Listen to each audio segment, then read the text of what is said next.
Africans at home and throughout the diaspora. Unity is strength.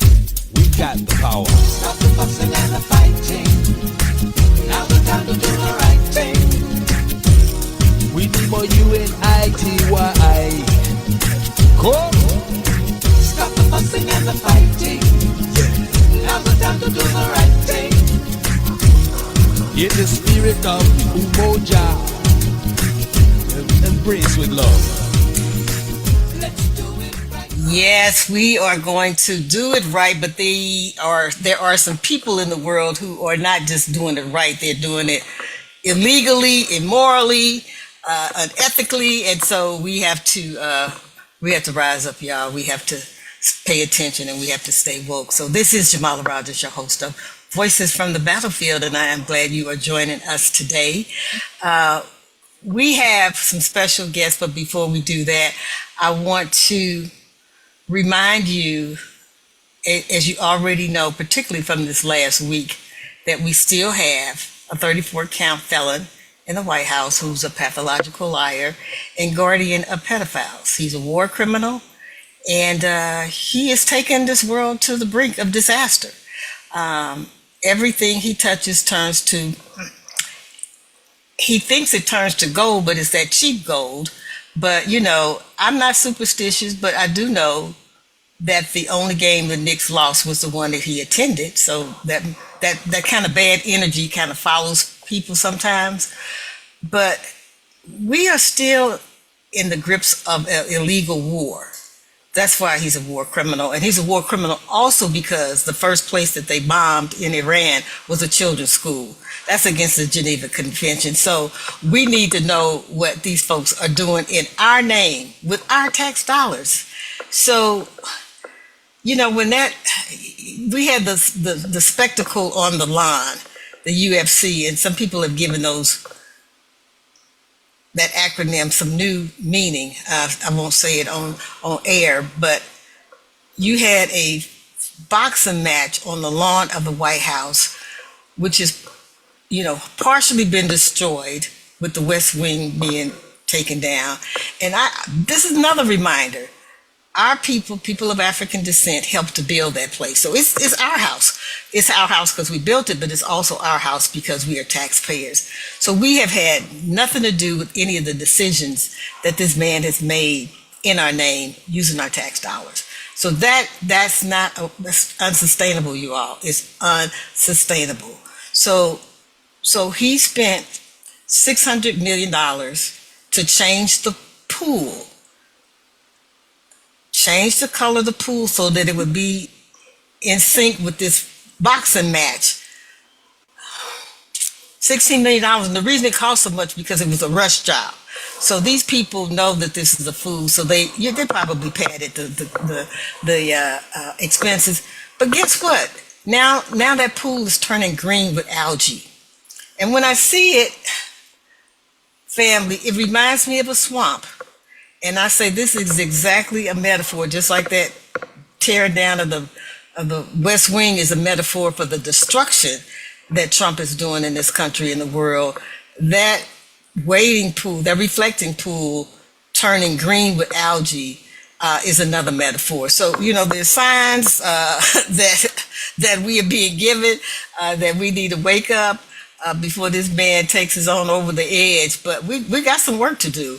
So what I'm going to suggest today, and this is bolder than I've ever been, we need, in the wake of this being the 250th anniversary of this country, this is a young democracy. It's an experiment that's not quite working well, but you know, we haven't given up on it yet, right?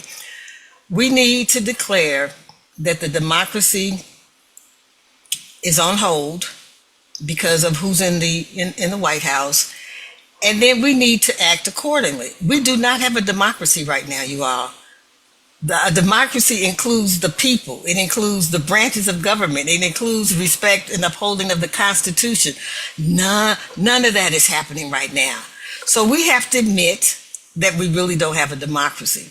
So when you admit that, then it forces you to take another path, not one of least resistance or not one of passivity or complicity, but one of what am I going to do today to advance democracy, personally and collectively. Who do I need to connect with? Because we're living in some dangerous times, and it's not going to get any better. Now, y'all know I've been saying that for the last year.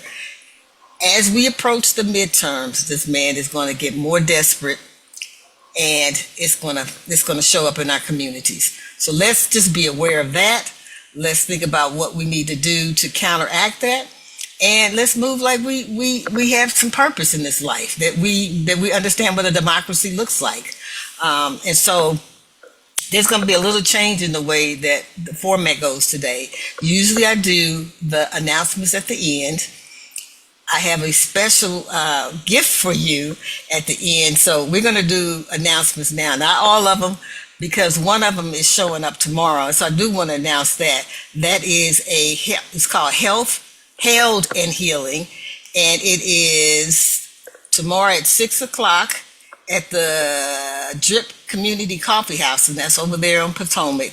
This is going to be up on my website. So if you don't get it now, you can get it later. And there's going to also be all of the Juneteenth stuff going on. So Friday, the Juneteenth celebration is going to be at the Griot Museum. And then there's some others that are actually on Saturday. So find out, if you don't know, what Juneteenth is about and why it's celebrated, because this is a holiday that your president is trying to undo and undermine. And so we might look up next year and it may not be a Juneteenth. So let's reflect on what it means to be of African descent in this country as we approach the 250th anniversary, and what we need to do differently. There's also Lance Thurman, who is one of our young photographers in this area, is having, a showing. I'll have that up on the website, jamalarogers.com. And so you can see all of the stuff that's going. So it's plenty for you to do. It doesn't need to be all seriousness. There's some fun stuff too. So please partake of that. Held and Healing is the screening. And you need to understand this is about advocacy at the intersection of pregnancy, incarceration, and addiction. So a documentary of some of the stories of people whose lives have been affected by those issues. That's tomorrow, June 18th, 6 p.m.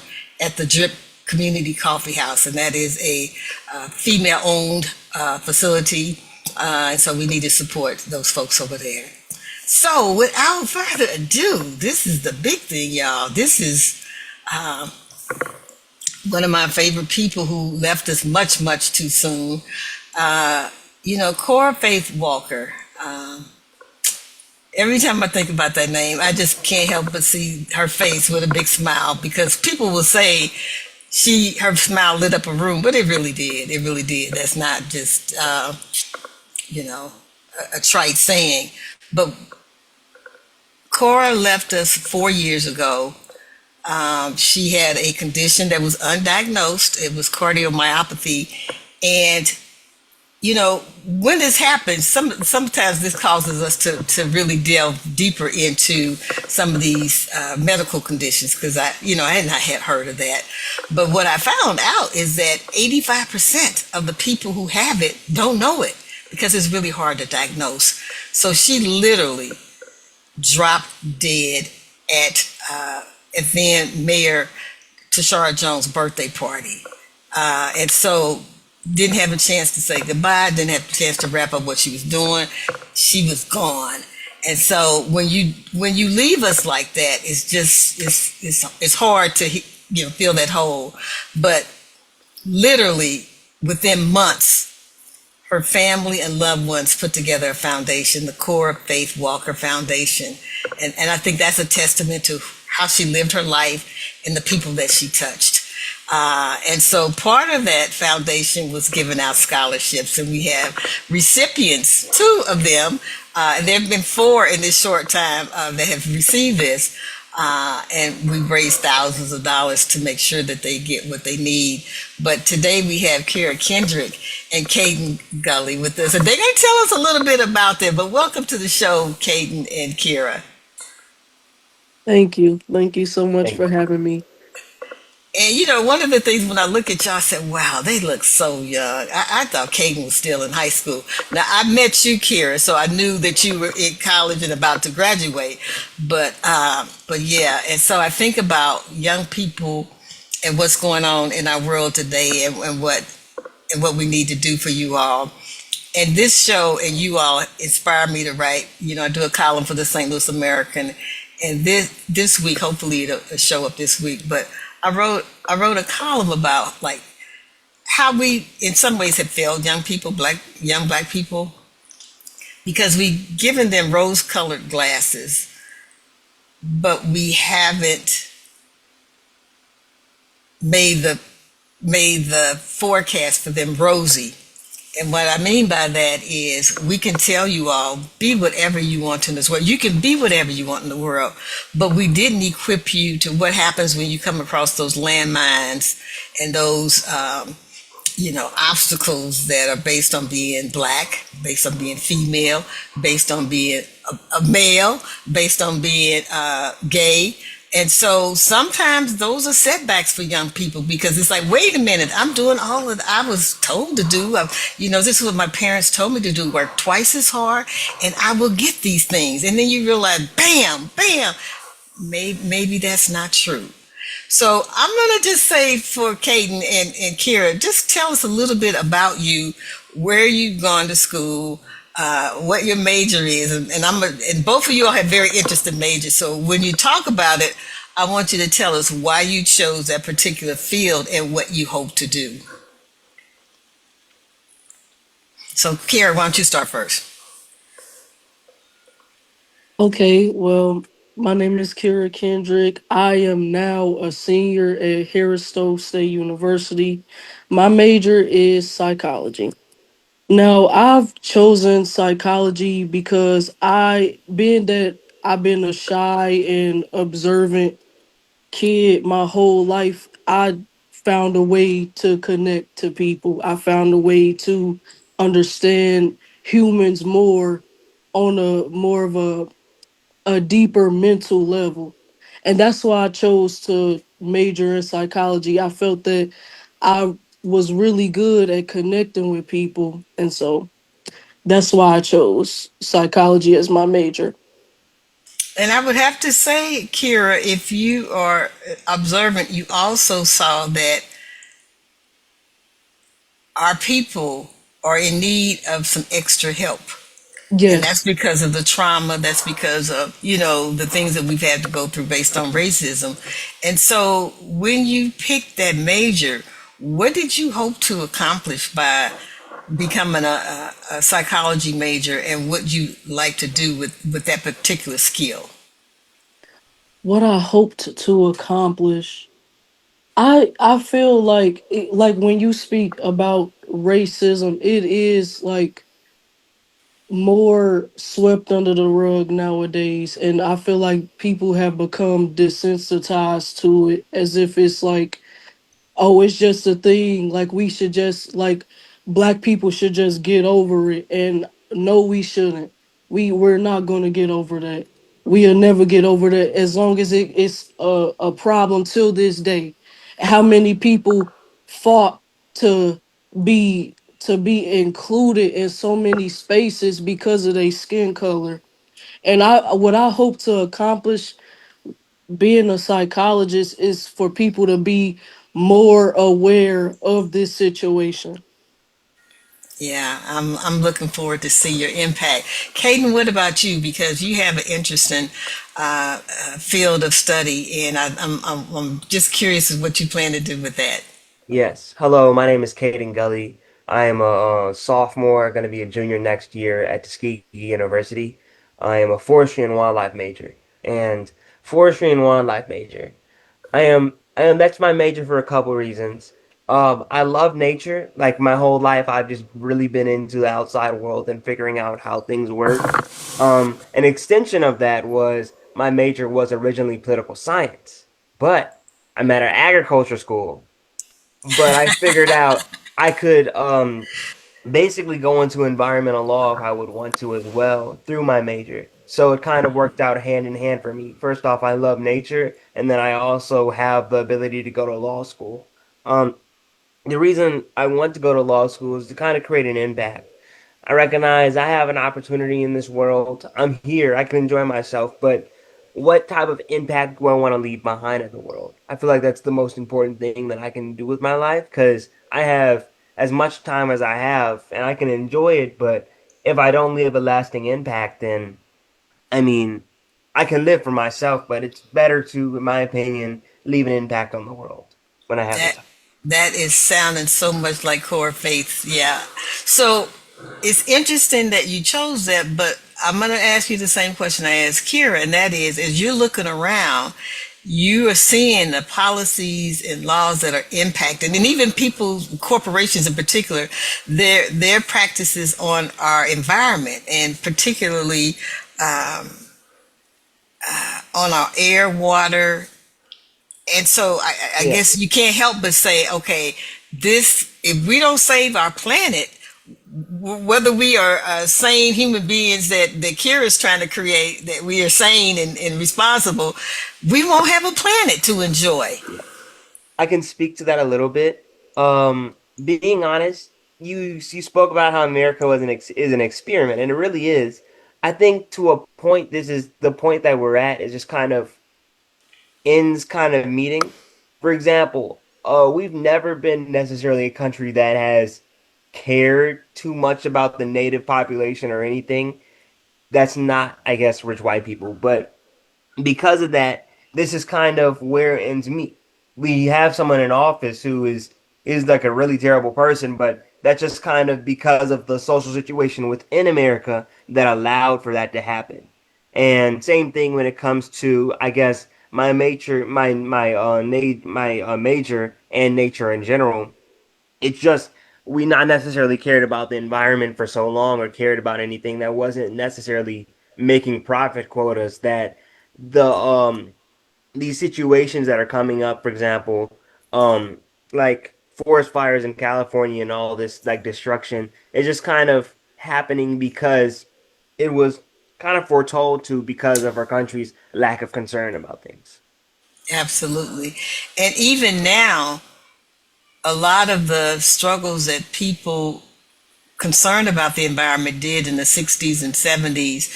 That's how the EPA was founded, the Environmental Protection Agency. These activists and advocates that said, "Whoa, whoa, whoa! You're polluting the air, the water. We need some boundaries here." Yes. All of that now is being erased by these corporations who are, kowtowing to Trump. And one of the things that happened last week, Caden, that I think might interest people like you is that these billionaires now are being given access to the purchase of natural public lands. And this is this is unspeakable. First of all, because there's millions of acres that have been designated as public lands, parks, whatever. These people have no use for that except for their own enjoyment. Where they, as Epstein did, buy a damn island, and in this case, these people are buying like millions of one particular person in Montana. Well, if you ever been to Montana, it's beautiful. The mountains are pristine, and now you get this person who wants to buy all the land, and he's being allowed to do that. What impact do you think that's going to have for the future of America?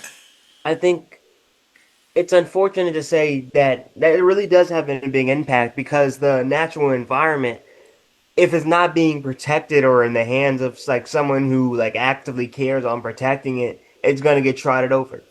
Again, I hate to keep on beating a dead horse, but this is kind of what's happened throughout American history. So, um, yeah, I think it's a bad case. Something that I can speak to in my own experience because of the USDA and Trump's getting elected is because there was this USDA scholarship that I was going to potentially get. It was like a full ride, but cuts and cancellations in the USDA program made the scholarship kind of disappear because of money and whatnot. But Wow, it's really wow. affecting all facets of reality right now. I mean, I believe that this was at the end of the day going to happen is late stage capitalism, but it kind of got sped up faster than we would think. For example, grocery prices have been rising since the 80s, and now it just kind of sped up. It just kind of skipped like a decade. But at the same time, unfortunately, we're at the same spot that it was kind of going to get to if things didn't change. Yeah. So, I'm thinking about both of you all are at historically black campuses. Do you think that that is helping you understand the world, or is that creating a bubble for you? Because there's a certain protectiveness that black colleges have for black students. They know what you get ready to go through, and there's a certain structure of protection, and particularly from professors and instructors that these black kids they gonna have all these challenges, so we need to protect them. So what have you found by going for yourself and your own development, particularly academically, and what has been your stance? Do you feel like you in a bubble, or you feel like you getting the best of like the real world? What, Kira? Sorry.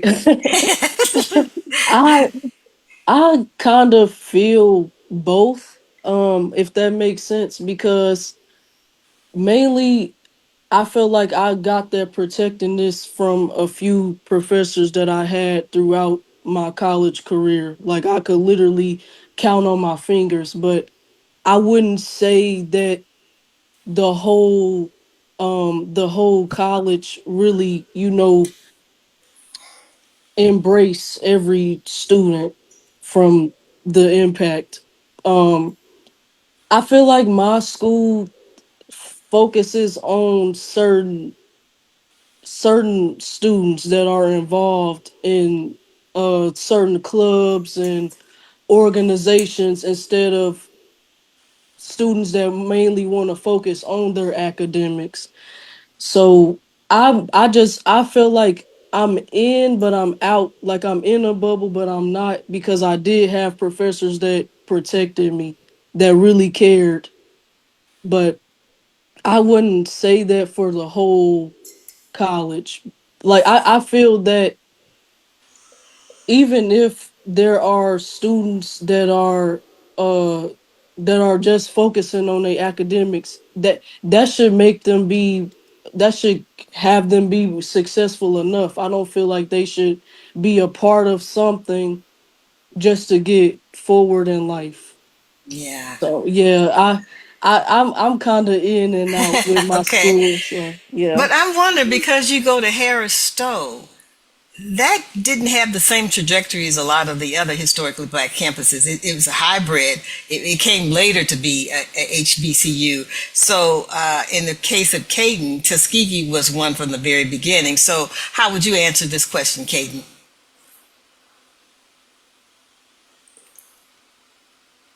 Tuskegee is an interesting story to me. Sorry, I was muted. Um, I love Tuskegee. I love my HBCU so much.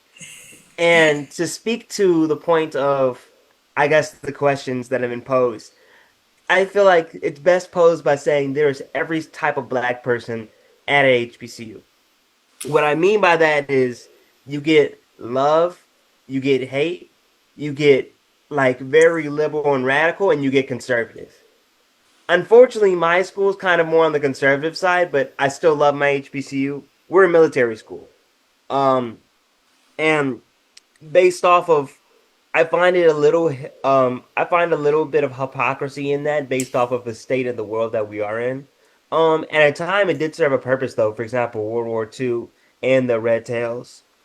There's a lot of like history at Tuskegee that I love. For example, I'm in the Tuskegee Choir, and we have one of the world renowned, most famous black composers of the world, and it's his name's William Dawson. But there's like Tuskegee, if you find an in group, you can find a way to be successful. But if you don't, then there's not necessarily somebody looking out for you. It just kind of you kind of have to find your way. Mm, There's going to be people there if you make friends and you find your like if you actively search for stuff, you will find it. But if you don't, you're not just going to be carried by an HBCU, unfortunately. But There is so much love there. There's so much good culture, even outside of the aspects that I don't agree with like the military. There's so much love at Tuskegee University that I couldn't give it up. That's my baby. That's my home. And the conservatism might be based on the founder of that was conservative. So Yes, yes, yes. And then also it's just like we see the administrations and who controls money and who controls the purse strings tend to leave conservative, unfortunately, at HBCUs.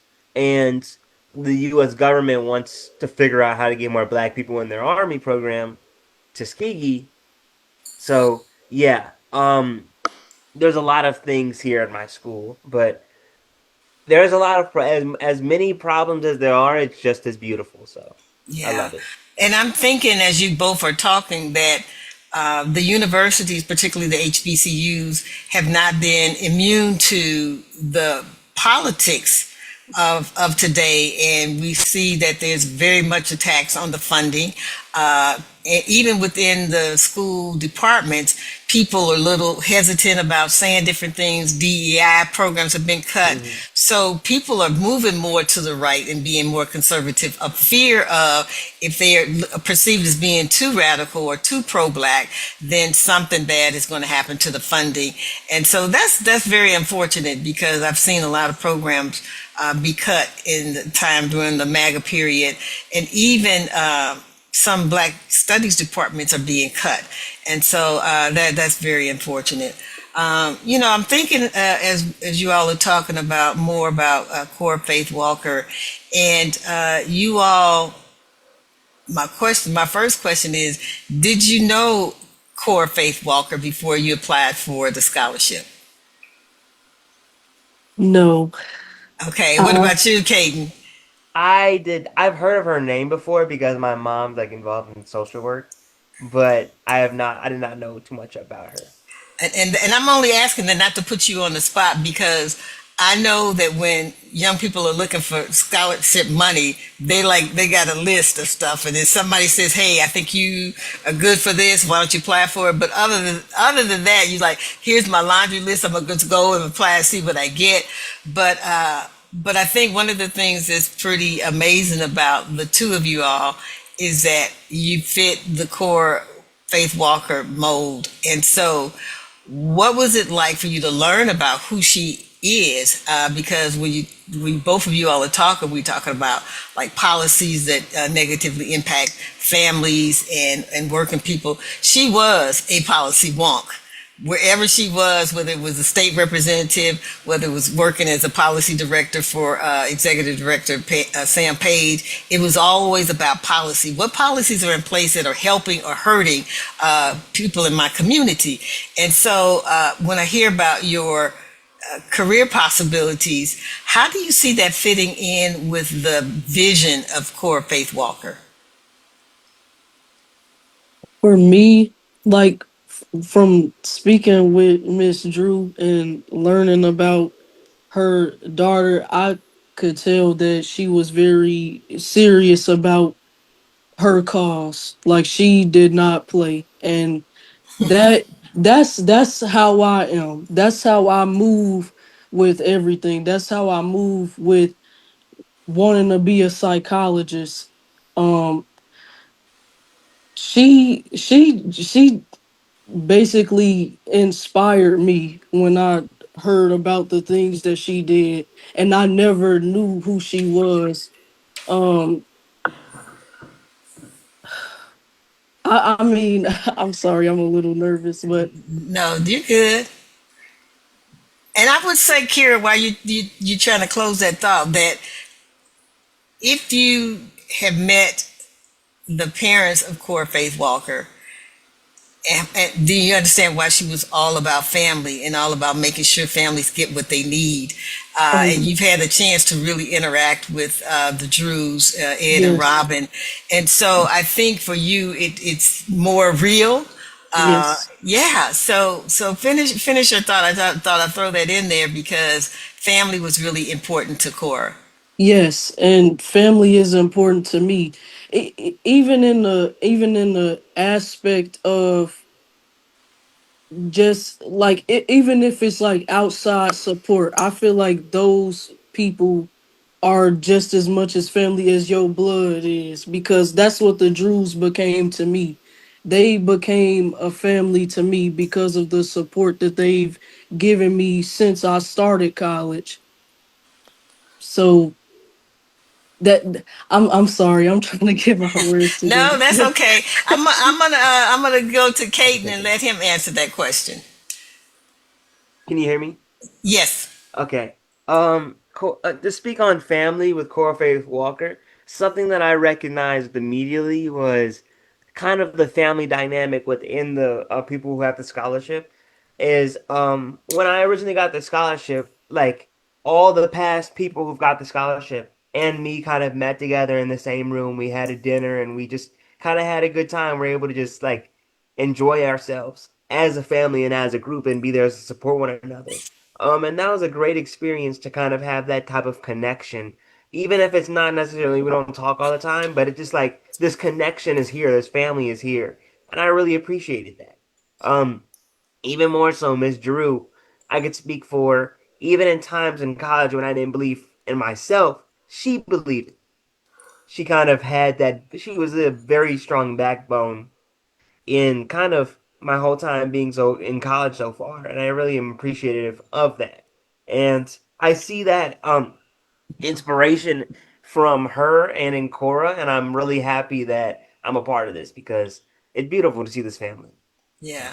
And that being said, that means you have a lot to you're inspired, but you also have a lot to give based on the scholarship, Yes. because I would think that Cora is like, okay, mom, you know what I was, what I would believe in.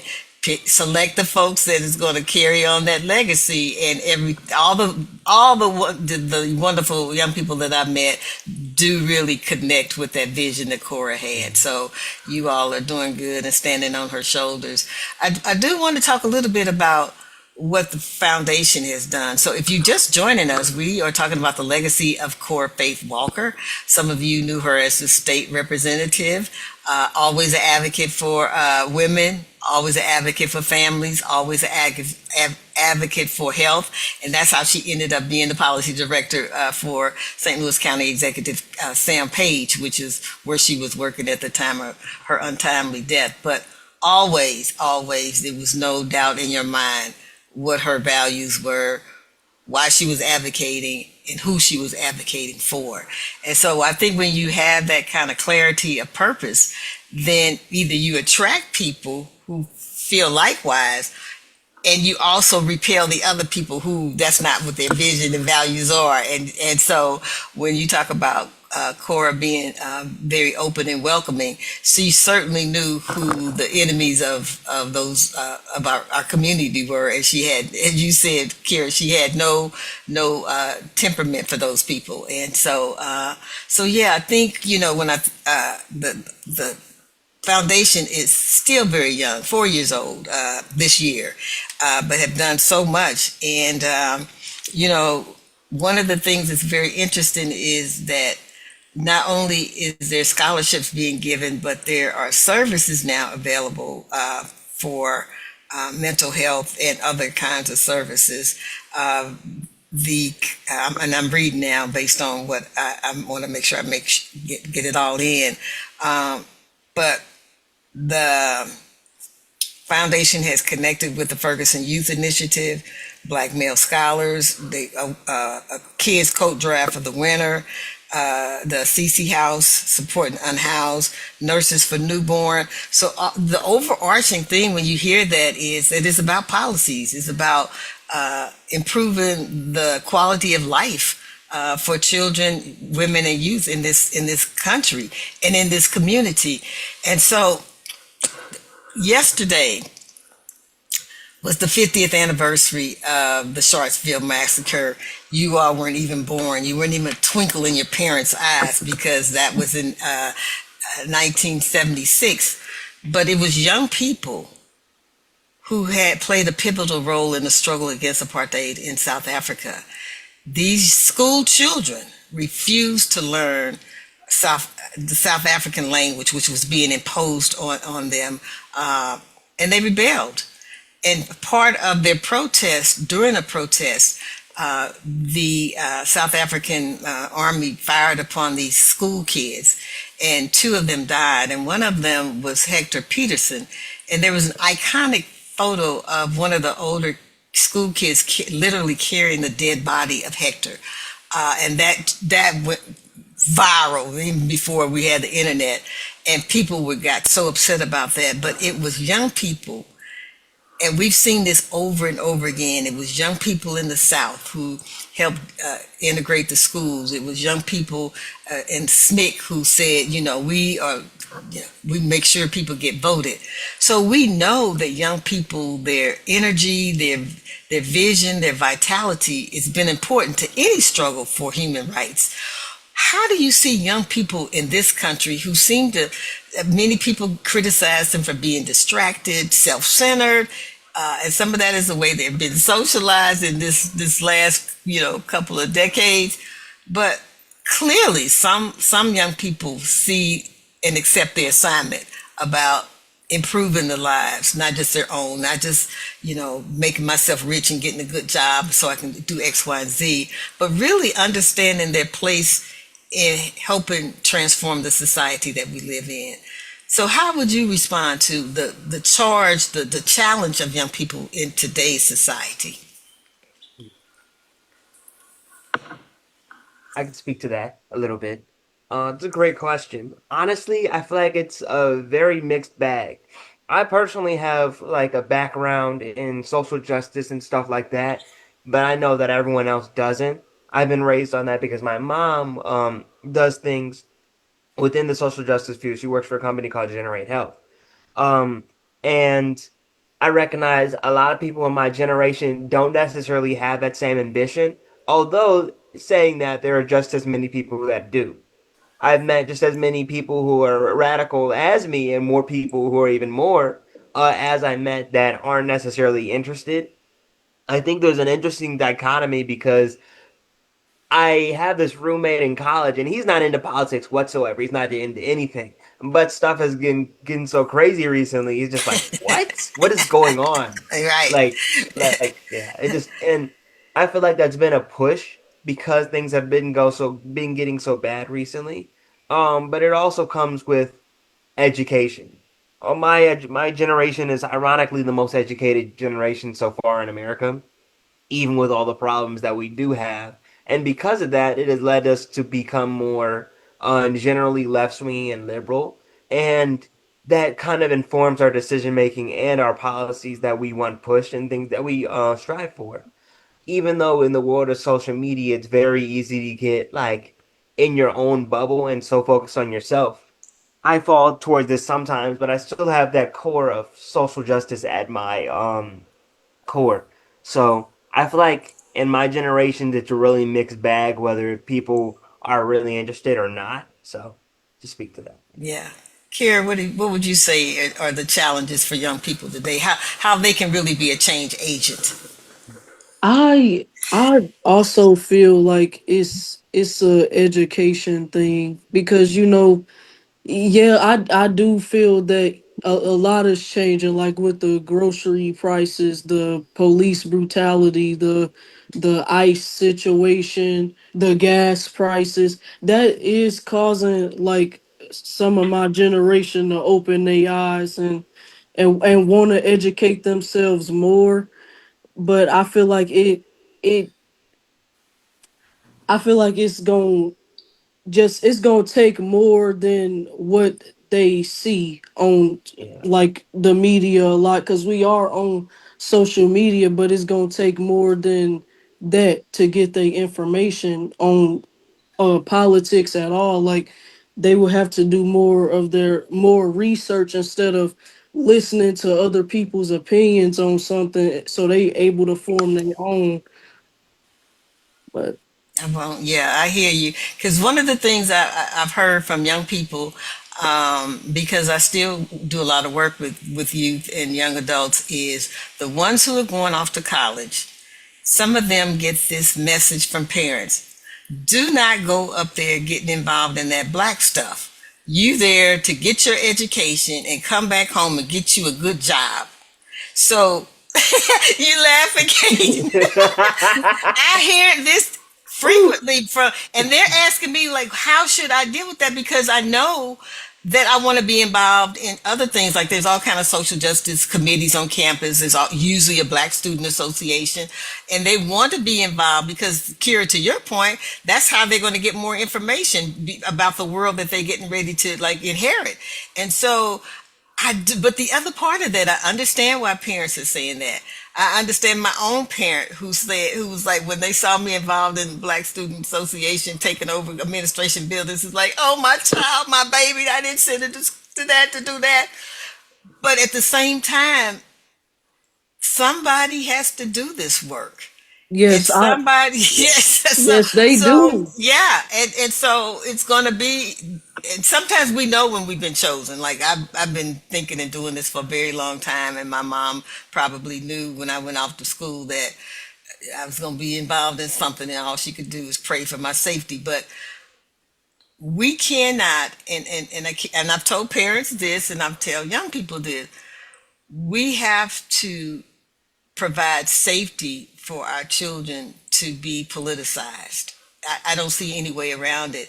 They're going to have to pick up the mantle of being change agents because, and I think you might have pointed it out, Caden, that we came to this place where we are now with MAGA in control because people were not as active and more proactive as they could have been. So all of us have a responsibility, even young people.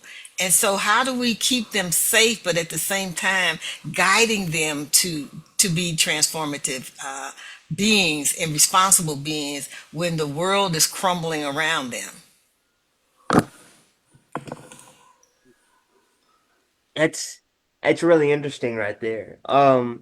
Because the world is crumbling around and falling down.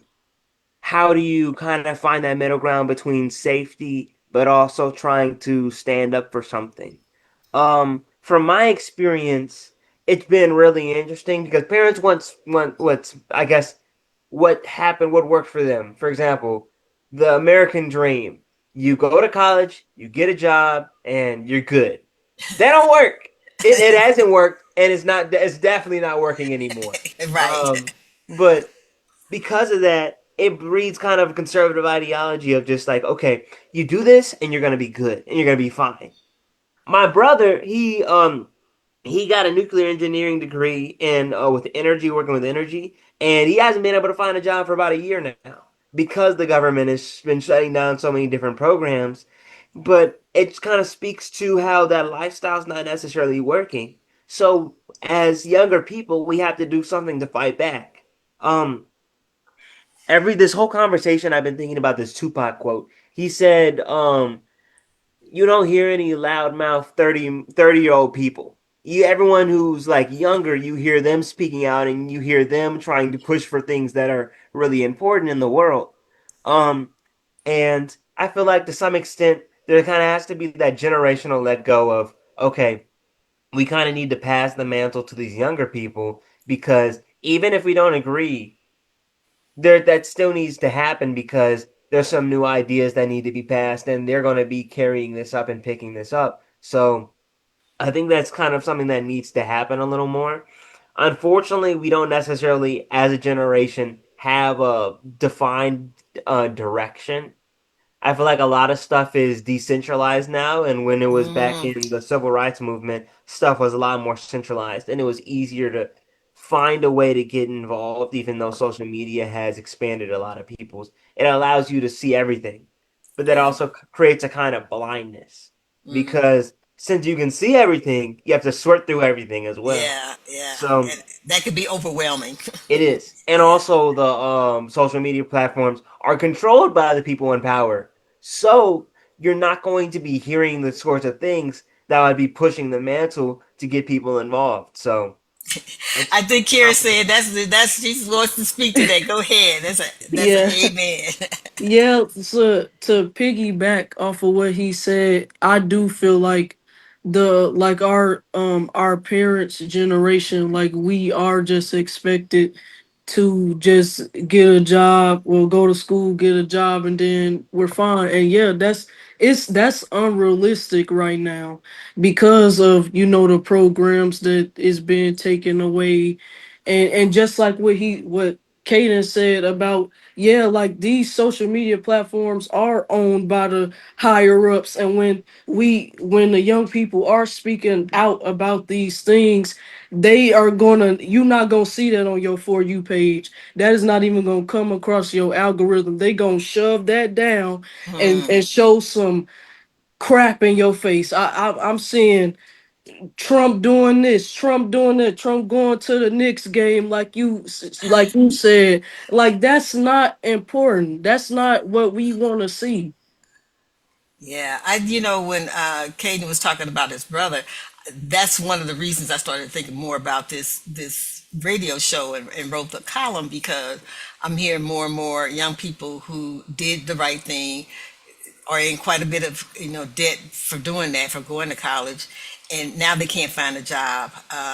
One young person I was that worked with us last year, with his degree, ended up working at Panera Bread as a baker. So this again is to my point about, like, we haven't cleared the way for young people to achieve their highest potential, because the barriers that have been placed on you all, they're still there and growing. They're getting taller and wider. So it just, you just bumping your head up against a stone wall. So I don't know what you do with a nuclear physics degree.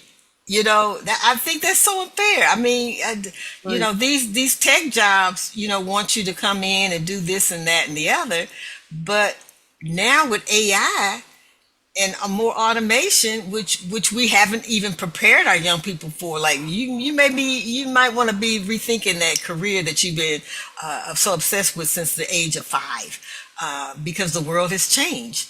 And so my thing is, like, I don't see us as adults really, like, taking out those rose-colored glasses and really giving it straight no chaser to our young people, like the kind of world that we're living in now. And it may not be where you're going to get that good job anymore that's paying 6 figures. In fact, you may be working minimum wage. You may be doing $15 an hour. And so that's the world that we're living in. And so I guess, the few minutes that we have left, I'm wondering what kind of encouragement that you plan to give to young people, your peers around you. I know that young people are drawn to social justice work just because of that's how young people are. They like, why is this happening?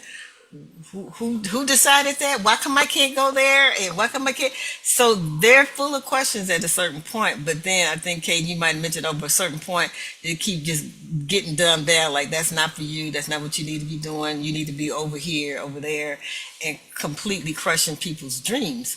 But to the young people who are open, who are trying to figure out how they can be a change agent in this world, what would be your advice to them right now? And I'm thinking about Cora's scholarship. I mean, there was an unprecedented 100 young people that signed up for it, and so now it's got very competitive. So the fact that you two managed to get through means you're pretty special young people. So somebody's going to be listening to you. So what's going to be your advice to young people about being a change agent? I would say that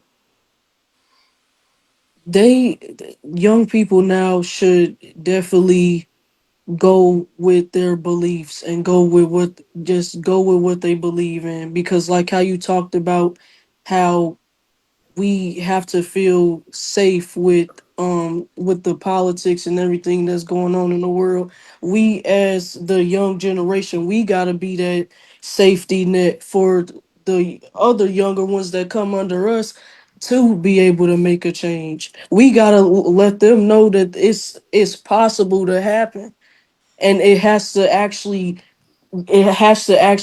work. Like, it has to be in action, that the change is going to happen. They have to believe that something will something will change. And we now, us, Caden, all of us, we gotta be that safety net for them, the ones that's listening to us right now. That we gotta set an example for them to know that there will be a difference. They will be able to chase their dreams and live their life and whatever major that they going after, it will always matter. Yeah. Wow, that's pretty powerful. Caden, what do you think? Um, to speak to that, I feel like I have a couple things I would like to say, but I would say first off is having the power to believe in yourself. A lot of times it's really hard for people, at least people that I know in my generation, to really kind of have a lot of faith in themselves because social media, there's so much stuff going on, and it's hard for you to really find a A lot sense of of negative self. stuff. Yeah. Yes, Yeah. exactly. And it's hard to find a sense of self in a world that doesn't, first off, doesn't like the way you look, but also is just so superficial. Finding a way to find mental stability in that.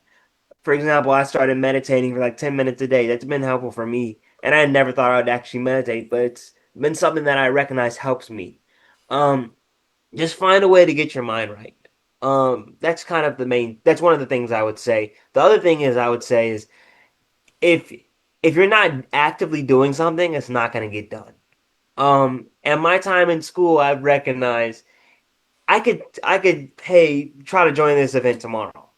And it's not gonna get happen. It's not gonna do it if I do it tomorrow. You got to do it right now when you don't want to do it. When you actively, that's how you allow yourself to move forward because you're doing the things you know you need to do at that current moment. And getting involved in stuff like that works out the exact same way. If you're gonna be like, oh, I'm gonna try to join this group tomorrow, it's not gonna happen tomorrow because then it's gonna be the next day after that, the next day after that. You have to get on top of it while it's still hot. So I would just say be able to believe in yourself and to do the things that come to mind. A lot of organizations now, for example, you kind of spoke on this, are like shutting down some of the DEI things and kind of going safe with what they think is supposed to be right. But at the end of the day, they know that's not necessarily they should be doing. A lot of my younger generation and my generation's been like, why I don't we don't have that same mentality of playing it safe because we've we've not grown up like that. It's not fair to us to kind of I guess go conservative on policies that don't benefit us in a world that's crumbling around us. Why go more conservative when the world's already going conservative? It doesn't make sense. So I would just say, find sense of self, recognize nothing's gonna get done if you don't do it, and to push against organizations that are going more conservative. So I think that part about a sense of self is so important because everything that young people, and I hate to be absolute, but I would say the majority of messages and images that young black people get are negative and hateful. And so if you are bombarded with that on a daily basis, eventually you're going to internalize some of that and you won't be able to know your full worth, your full self. And so I'm thinking about the difficulty of young black folks at this particular time. What else might they need to help them navigate through an anti-black country? I mean, really, it's dangerous almost, particularly for young black males. And so I'm thinking as village mothers and village fathers, village, people, how we can help protect you all so that the navigation is safe, but you still can express yourself freely. You can still pursue the things that you think a young black male should pursue, or a young black female should, or a young black person should. What else can we be doing to support you? I feel like the biggest thing for a lot of people who don't necessarily aren't necessarily living up to that is having a village. For me, having people that I can talk to, whether that be my safe space in college, my like three main friends, or like my safe space at home, my mom, my dad, my brother. having people that you can rely on is really important.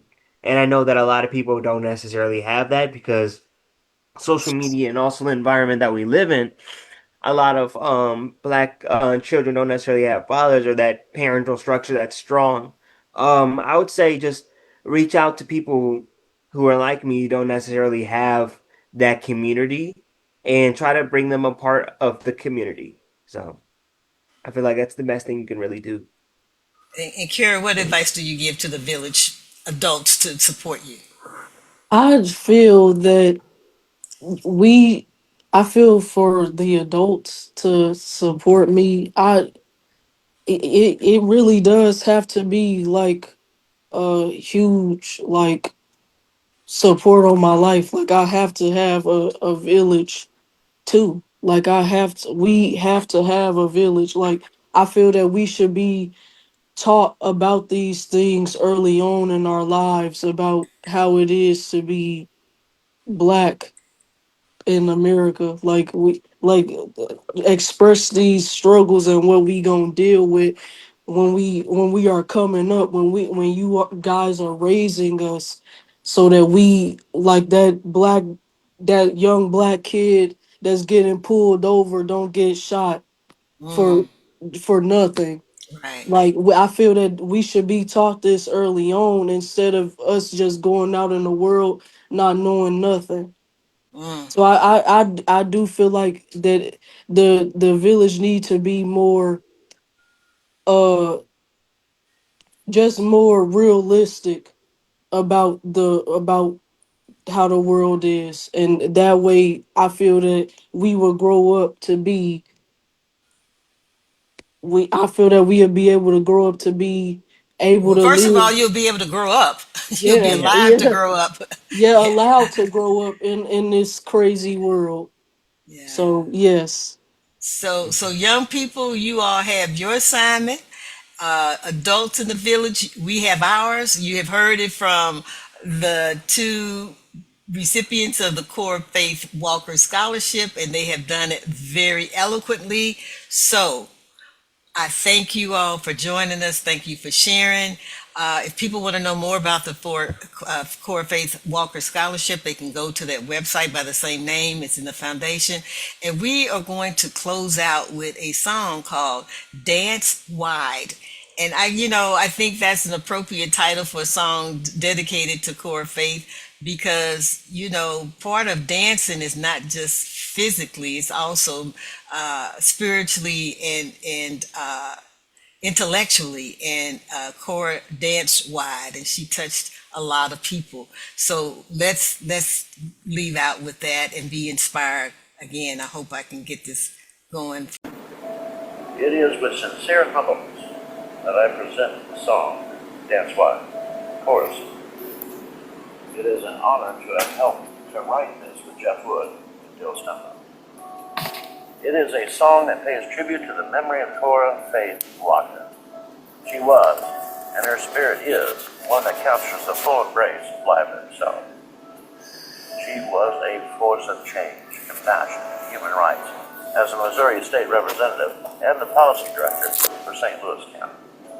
Cora played out the song she held in her heart and worked so that the people could hear it too. Dance Wide encompasses Cora's joy and the ability to never lose her song while dancing wide in its power.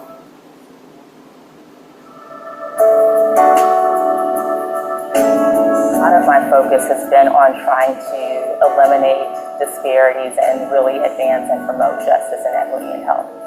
Can you hear the music? Feel the beat? It's there in the whisper of the breeze. It's in the roar of the bass as the oceans roll. Can you feel it flowing through your soul? Oh, the rhythm of life will guide your steps, set your feet to dancing. So go on, get lost in the melody. Come at your voice to the harmony. You got a song waiting there inside, calling you to dance. So dance wide, dance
the harmony. You got a song waiting there inside. It's calling you today.